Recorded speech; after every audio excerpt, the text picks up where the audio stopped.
ఇది ఒకటే కొంచెం కష్టం. ఇక్కడ ఈజీ చూడమ్మా.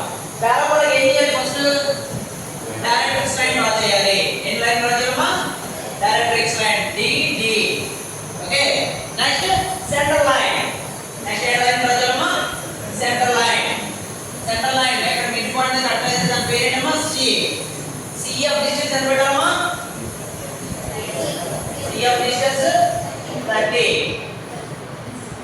CF distance 30 mm. సో అది ఖచ్చితంగా పెట్టాలి. మా మార్క్స్ పోతే అదే 1 మార్క్ తినేస్తా. డైమెన్షన్ పెట్టకపోతే 1 మార్క్ పర్ డే. సో ఈ పాయింట్ పేరు ఏంటమ్మా?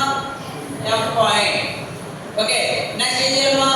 మార్క్ ఏం చేయాలి? మార్క్ ద వర్టెక్స్ మార్క్ చేయాలి. సో మిడ్ పాయింట్ మీ స్కేల్ కరెక్ట్గా పెట్టినా పర్లేదు, లేదా లైన్ బైసెక్ట్ ఐటమ్ కదమ్మా. లైన్ బైసెక్ట్ ఎలా డ్రా చేస్తాం? లైన్ బైసెక్ట్ CF డిస్టెన్స్ ఎంత తగ్గించేసి సో